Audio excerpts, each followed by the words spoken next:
When you think of the Middle East and oil, what is the first thing that comes to mind? Yemen probably isn't it.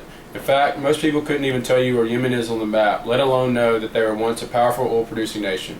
Yemen is a country in the Middle East that has struggled economically over the past decade, but still has potential to be the world power in both oil and natural gas production. Yemen has an economic advantage that most other countries don't have, and that is being rich in both oil and natural gas reserves. Yemen has a very deep and troubled history and has had to deal with its share of problems in the past. One thing that was always a benefit for Yemen in past years was their abundance of oil. Yemen used to be very prosperous because of all the oil the country was able to export. However, in recent years, Yemen has experienced a sharp decline in oil production as well as oil exports. This has been due to various reasons such as corruption, damaged infrastructure, and a weakening economy. Obviously, oil and natural gas are the two main factors that affect Yemen's economy. Oil and natural gas control trade such as imports and exports and how the citizens of the country work and live on a day-to-day basis. Today, the main role being played on the declining production of the oil country is its heavy corruption that the country is facing. The social structure of the country depends on oil and natural gas, and the corruption of the government and continued damage against infrastructure has left the industry in very poor shape. The outlook for Yemen in the future does not seem to be bright as these trends continue in future years. However, there are a few bright spots that may be able to turn the declining trend around and bring back Yemen to the prosperous nation it once was. About a year ago, a new Yemenite leader, Abed Rabbo Mansour Hadi, stepped into office after a 33-year dictatorship. Under Ali Abdul Saleh rule, like any other dictatorship, every business of the country was under the control of the president, including oil production. As Washington Post columnist David Ignatius states, as an ex-military officer, Hadi understood that the corrupt Yemenite system needed reform. He has promised to hold a referendum within 18 months of the new constitution. Most of the oil discoveries were made while Ali Abdul Saleh was still in power. Oil findings increased a significant percent every year since it reached its peak and rapidly went downhill. The reason Yemen had such rapid production of oil in such short period of time was due to the fact that there was oil everywhere that had not been discovered yet. However, over the years, the mismanagement of oil production led to a rapid decrease in production that hasn't been able to be brought back up. Until recently, the hydrocarbon sector and the revenues that it generated had been used to extend the personal power of President Saleh and have not led to tangible economic development.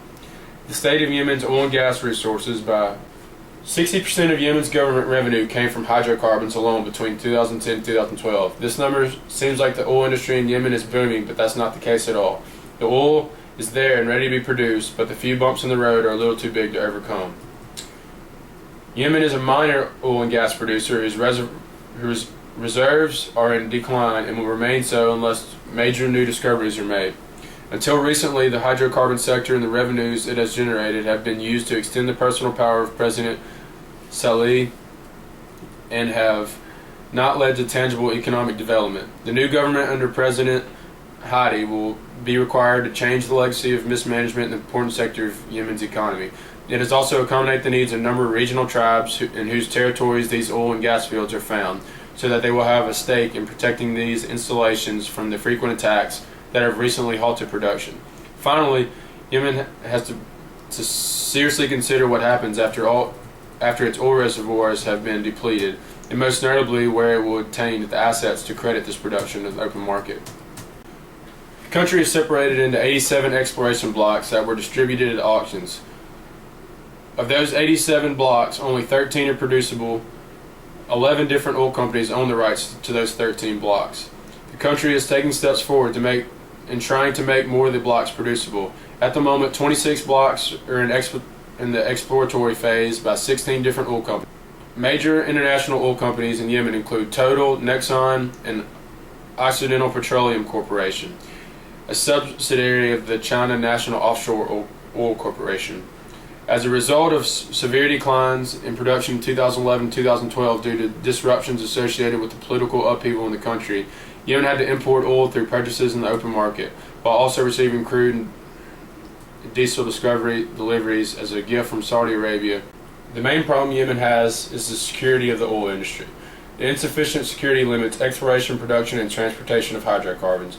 Year after year, there are multiple attacks on the infrastructure of the oil industry by Al-Qaeda terrorists and local tribesmen. In 2012 alone, there were 15 attacks. Most of these occurred on the main Marib Ras Isa pipeline that runs from the Marib area in central Yemen to the country's export terminal in Ras Isa. One attack in 2012 put the pipeline offline for over a year and a half.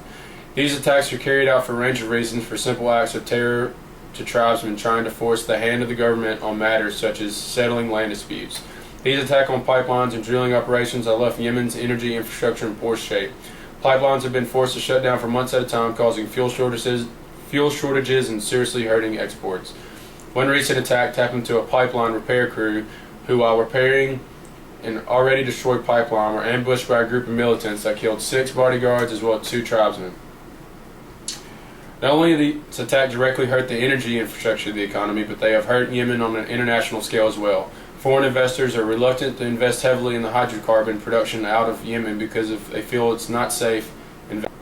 If these foreign investors come in and can produce the oil and natural gas in the present Yemen, the President Hadi can begin to improve the social situation of his people. If the corruptness within the government can be overcome, then there can be movements toward a stable social situation and eventually economic stability. Investment. Since peaking in production in 2001, oil production has been on a steady decline due to natural decline of the oil fields and attacks on the pipeline. It was reported in Yemen produced 441,000 barrels a day in 2001, and 13 Yemen only produced 120,000 barrels a day. If the security problems get cleaned up, the future looks bright for Yemen. In a 2013 study, researchers proved reserves of oil totaling 3 billion barrels. If Yemen can produce this oil, the country could turn around the trend of decreasing production of oil year after year. Until Yemen can turn their security situation around, they will have to depend on foreign oil. With oil consumption increasing year by year, Yemen is forced to import large amounts of oil. In 2012, it was reported that Yemen consumed 137,000 barrels a day while only producing 120,000 barrels a day. That gap causes the need for serious imports. Imports went from 2,000 barrels a day in 2000 to 60,000 barrels a day in 2010. That number is only expected to rise as well. In conclusion, the Middle East nation of Yemen has a history of oil and fossil fuel production. This production was very evident and reached its peak in the early 1990s. Even though Yemen was a smaller country, it was still able to produce large amounts of petroleum to export. However, in recent years, oil production in Yemen has declined at a steep rate for various reasons. These reasons include an unstable government, terrorism, and damage to important infrastructure due to the corruption of the country. This decline in oil production has had a huge impact on most of the nation because of how much it affects imports, exports, and the social structure of the country. The future of Yemen and its economy will likely depend on the oil industry bouncing back, but right now that seems unlikely. Now Yemen will have to rely on its newly found natural gas exports as well as a new government and political control that may hopefully bring Yemen back to a stable and